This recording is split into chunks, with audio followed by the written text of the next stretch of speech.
Recent developments in medical management have markedly improved the outlook for patients with spinal cord injuries. In years past, a spinal cord injury which resulted in paraplegia, paralysis below the site of injury, meant at best a sentence to a semi-life in bed. The threat of serious infection was always present. New surgical techniques and knowledge of nutrition, sulfa drugs, penicillin, streptomycin, all have greatly increased life expectancy for such patients. Whatever the medicine, the doctor signs the prescription. A prescription of physical medicine is thoughtfully prepared by a skilled medical specialist, a physiatrist. The early application of this new and growing branch of medicine brightens the paraplegic's outlook for a useful, independent life.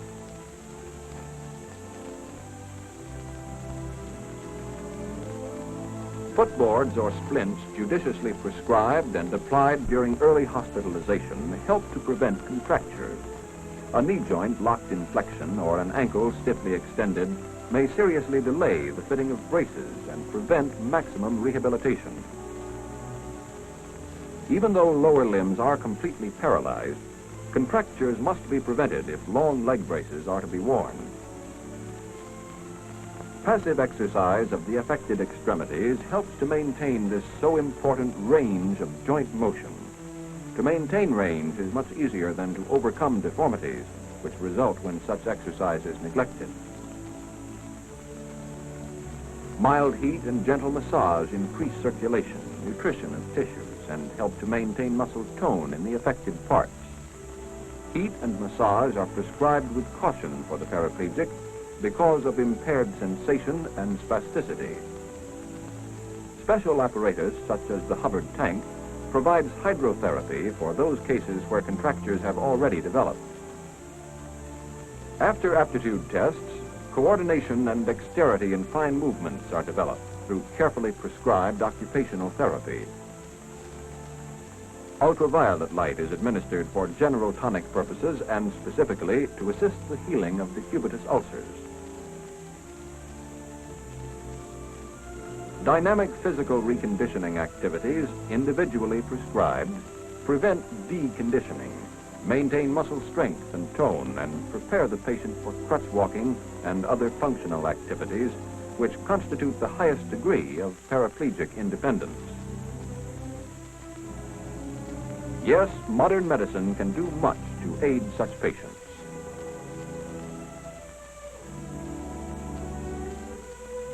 Yet in the progress of each, there comes a point where objective medical measures alone can do no more.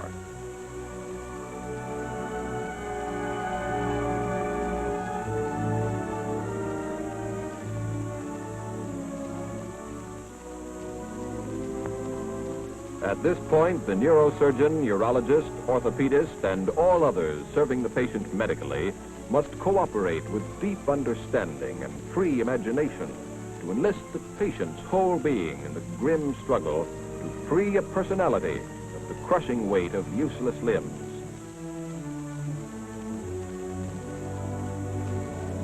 George Young's spine was injured when his Jeep overturned on maneuvers in Kansas. To take full advantage of George's potential for rehabilitation, the doctor must know his attitude. Does George wholeheartedly accept the help offered? What is he thinking?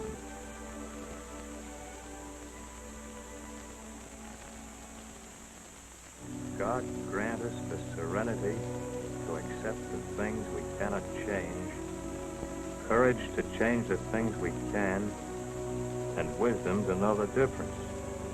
So what? That's what I was thinking. So what? Then the major came in. He just glanced at me out of the corner of his eye and went right over to the other fellow in the room, Ray Hennessy. I knew Ray to speak to from seeing him around the hospital for the past couple of months. Well, Hennessy started to get out of his chair. Anybody who'd spent the time I had in a hospital would have recognized the spasticity that made it hard for Ray to lock the knee joints of his braces. But the Major didn't try to help him a bit.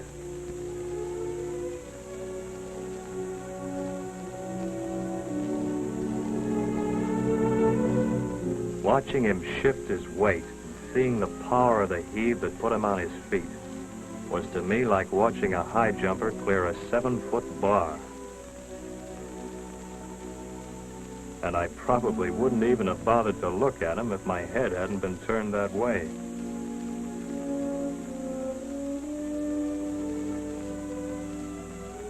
When he did get to his feet, he looked, well, proud, like he'd just pitched a no-hit ball game. Seems funny to think that the way people look at each other can mean something to somebody who's watching him. Well, those looks meant something to me, all right. I got to know Ray, found out his injury was about the same level as mine. And with those spasms tying his legs up in knots every once in a while, theoretically, he was worse off than I. But he wasn't. He was a whole lot better off. He could stand and walk independently. Ray, paralyzed from the waist down.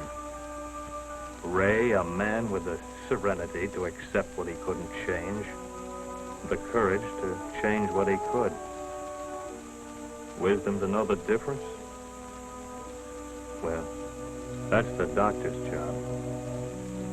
I'll let you in on a secret. On that day, Tuesday, the 17th of July, I, George Young, brushed off Dick Tracy and Superman and decided to pattern myself after a real man, Ray Hennessy.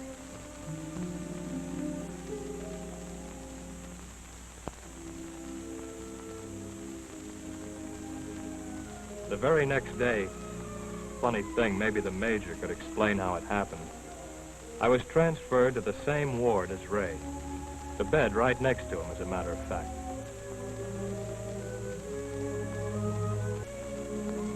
That night, I watched him taking off his braces. There were nurses and ward men around, plenty of people who would have been glad to help. But Ray managed by himself.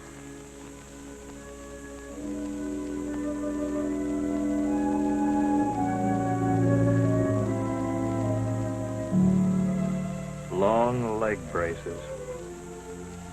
Watching Ray with his made me think about the things in a different way.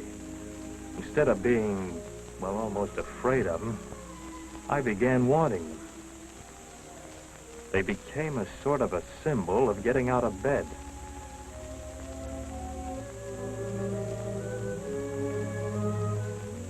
What's the use? You have to be able to sit up to put braces on. But if you want anything enough, I remembered when I was a kid wanting a bike, like Howie Bassett's down the street. My dad couldn't get it for me that year. I remember I took over Chris Wiley's paper route, and I did get the bike.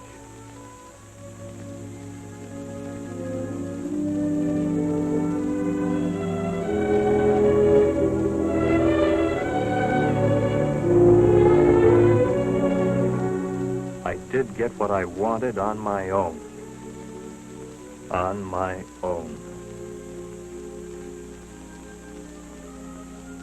When Ray asked me how long I'd been able to sit up by myself, it came to me that this was the first time. The physical therapists and doctors had been trying to get me to sit up by myself for a couple of months. And now here I was doing it, and nobody'd urged me on to help me. I didn't even know how I'd done it. But that didn't make me any less proud of it. It was just as if something in me that had been sleeping had awakened.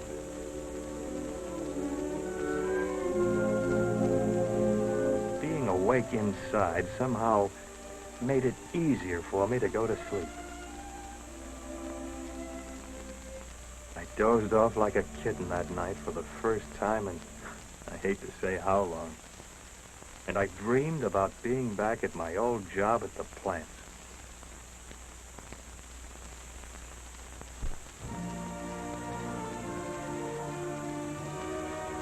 The next morning, when Major Fenton and Lieutenant West, the physical therapist, came into the ward, they didn't look in my direction for what seemed like an hour. I wanted to show off a little. Show them that I could sit up, that I didn't have to be cranked up like an old-fashioned clock every morning. When they finally did notice me, they made believe they weren't surprised. But I knew they were. Surprised and pleased. I was just plain pleased. This sitting up by myself was something special. Not that I'd been a difficult patient. I didn't have any bed sores and my bladder was well under control. But all that had been done by the doctors and nurses. Sitting up, I'd done by myself. Doing it made me realize that the success of my dream of getting out of bed was all up to me. Of course, people in the hospital could and did test me, make out charts and lists of how this nerve worked and what that muscle could do.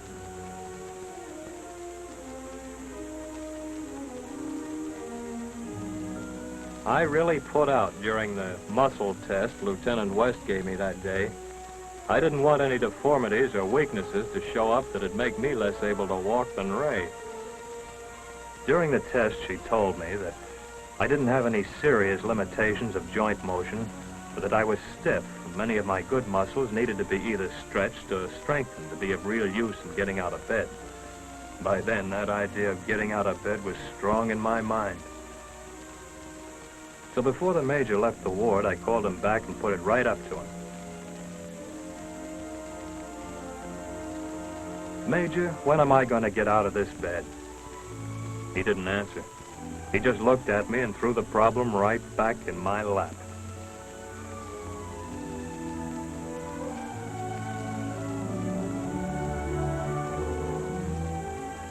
My own score sheet. I didn't get it at first. It looked like one of those test charts, except that it was longer. But the major explained that this was more than a test. It was an exercise program, too. It listed all the main things I'd have to be able to do to get from my bed to a job and back again under my own power. Each exercise was a preparation for the next. The first ones were to be done in bed to build strength to get out of bed.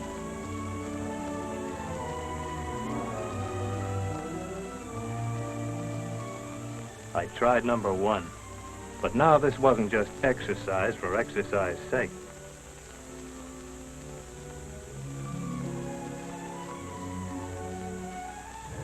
I could look across at the next bed and see just what I'd be using those muscles for soon. Maybe.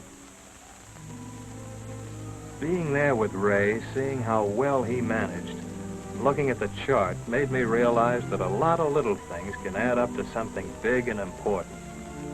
To me then, the most important thing in the world was getting out of bed under my own power. I really wanted to get out of there.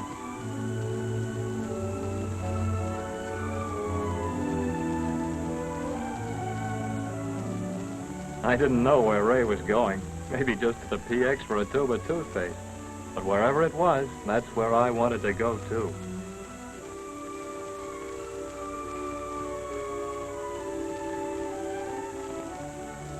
Within a week, I was handling myself in bed pretty well. I could sit up, turn over, even dress myself. So then my problem was getting out of bed and onto a wheelchair. Doing this was 2 things: a test and specific exercise which would help me perform more difficult things later on. I'd started on the road toward independence.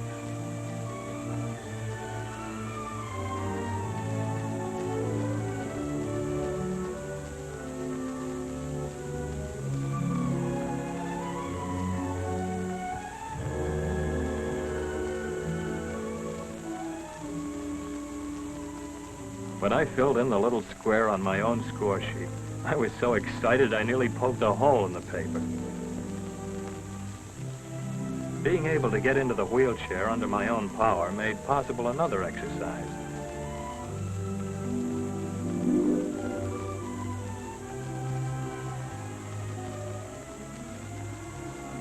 A real push-up, which soon developed the strength needed to perform a very important function from the standpoint of being independent of others. There were no special bars or hand grips where I took this part of the test, because I was being prepared for life. Not in the hospital where they have such things, but life in the regular world where toilets are toilets, and that's that. Later that same day, Ray and I made our first trip, at least it was the first trip for me, to the gymnasium. Ray called it Independence Hall. For me, when I started, it was just a plain sweatshop.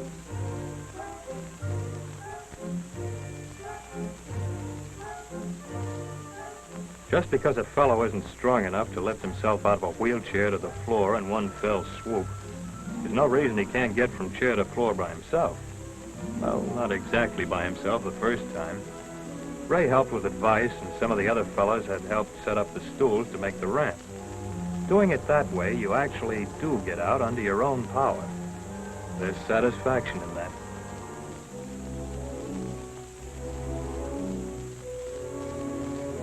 Then, too, the floor is firm, and from it you get a feeling of confidence impossible on the soft, springy surface of a bed.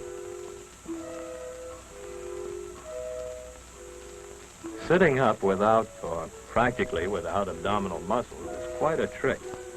I couldn't use sandbags in my hands like Ray. Major Fenton wouldn't let me. I didn't ask him why. I'd been doing all right, leaving the wisdom to know the difference up to him. Not that he made any mystery about the whys and wherefores of the exercises we did, far from it. Everyone was planned for a special purpose. The Major prescribed this crawling business to improve my coordination, to strengthen my shoulders, arms, and hands. Ray was an expert at it. I gave it a good try anyway.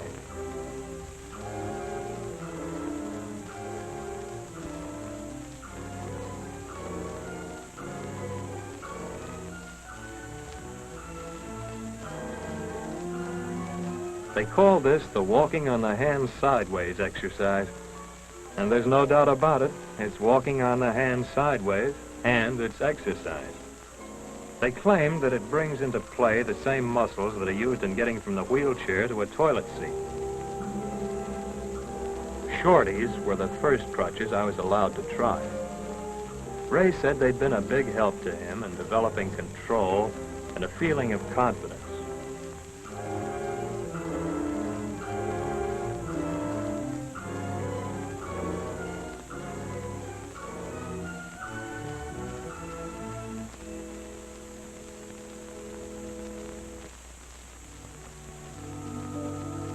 I saw what he meant when I finally got my braces and stood for the first time with the aid of regular crutches.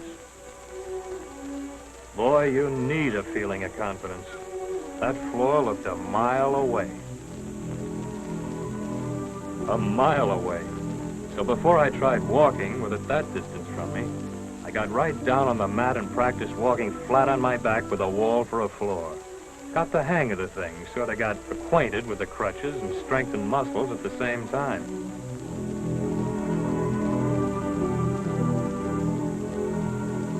There were a lot of exercises I had to master before actually trying to walk on crutches.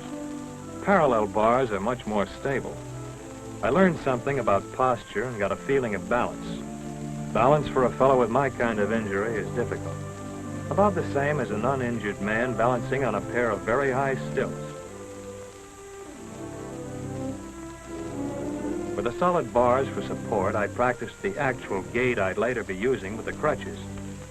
They call this the swing-to gait. Now and then, on good days, I'd cheat a little and swing through. But it was all good exercise, hard work.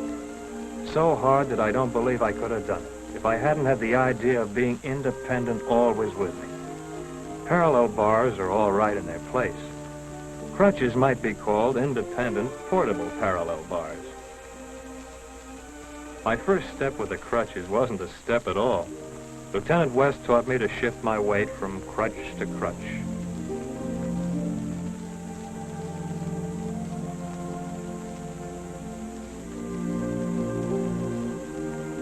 I had to make sure that I didn't push down on the crutch and at the same time try to raise it.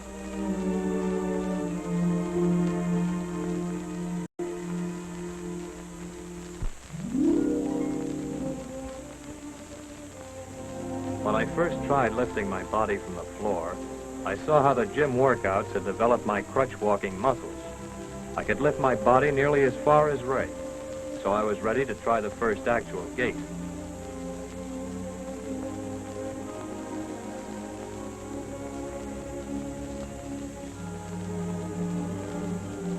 First one crutch, then the other. Drag the feet forward. They call this the alternate tripod gait. One crutch, then the other. Drag the feet forward.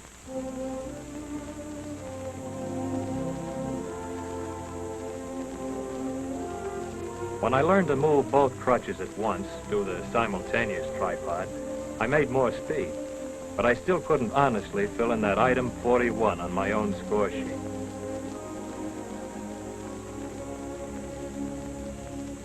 A couple of weeks, maybe a month, I forget just how much later, the chart and I had another speed test.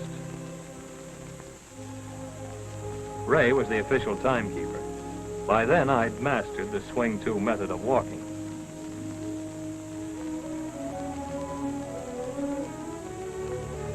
It was nip and tuck all the way, but I finally did lick item 41.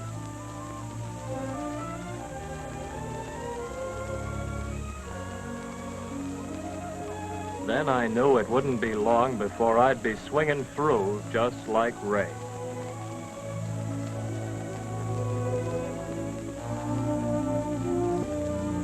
But walking is only a small part of crutch management. Doors are a special problem.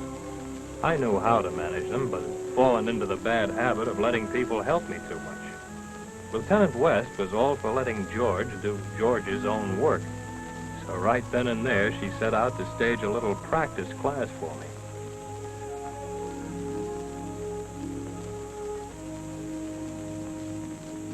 Swing the door open, plant the crutch firmly, practice shifting your weight to all sorts of positions.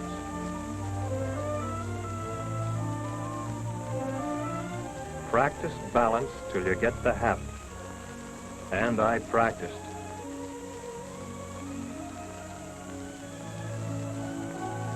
Sitting down is another special skill.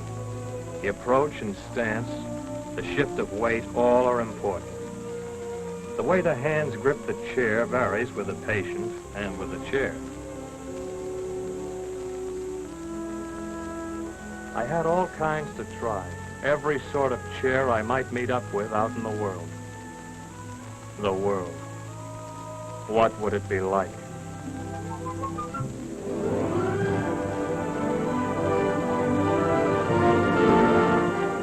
Everything designed for men with two good legs.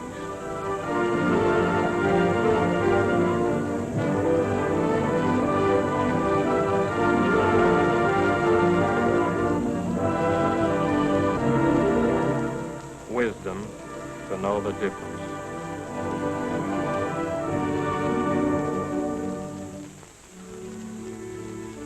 But I couldn't let such imaginings interfere with the job I had to do.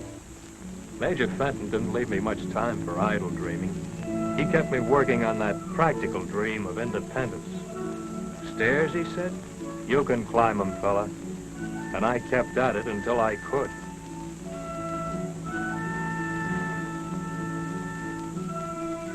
Ray does the stairs backwards. Front ways worked out best for me. Some fellas go up sideways.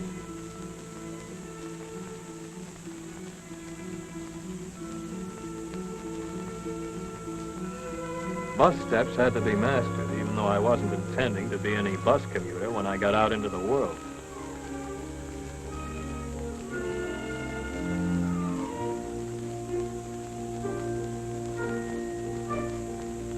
A 15-inch lift takes practice and plenty of good, solid beef.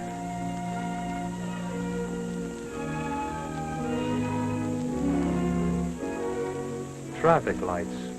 How long would they stay red? 18.5 seconds on crosstown streets. I waste 5 seconds getting down the curb. So I must get off the curb, wait for the light to change, and then start out.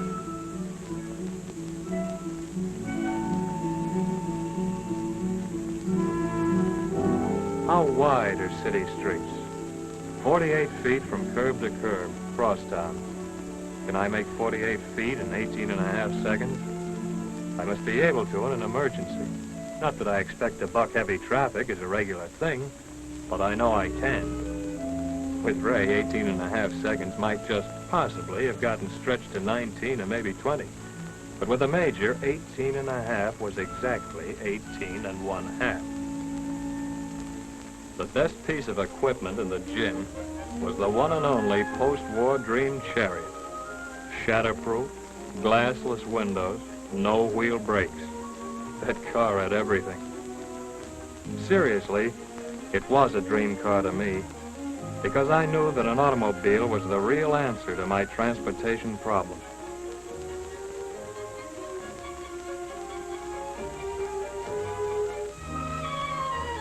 Getting into your own car may take quite a while, but you don't hold up anybody but yourself.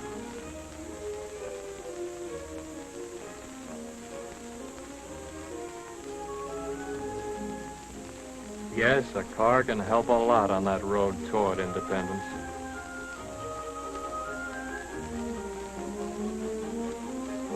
I was getting set for a spin along Main Street in the dream car when the Major told me in a friendly way to get along down that road, but not to forget to stop back in 2 or 3 months for a checkup.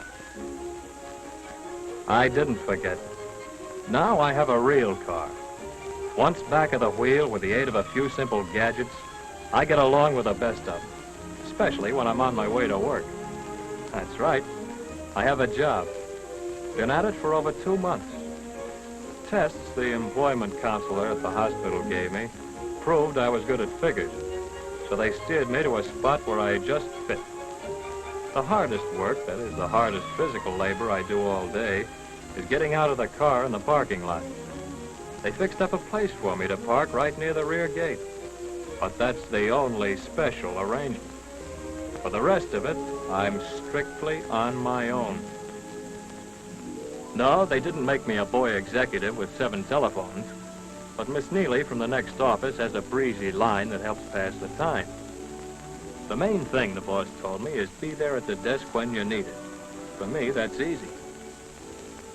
Keeping the job records right there off the factory floor doesn't take a big brain, and the pay won't buy steam yachts. But you do get thrown in with all kinds of people, and I like them. Joe Horner's pay voucher doesn't jibe with the work slips. I can do just as good a job of checking to see if Joe or the pay voucher is right as anybody can. When Joe's right, which he usually is, I fix up a new slip and that's that. Of course, everybody isn't as agreeable as he is. But no pay slips have gone up to the boss to be straightened out since I've been here. A lot of people, just seeing me across the desk, don't even know I use crutches. One fella does, though. They say he has the makings of the best precision lathe man on real small stuff in the plant.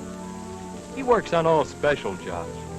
Practically every part he turns out on that little jeweler's lathe is an individual order. So sometimes his pay voucher really gets bollocked up. When it does, he blows his top. With me keeping the records, Ray doesn't stand a chance of losing a nickel. He enjoys a healthy gripe just the same.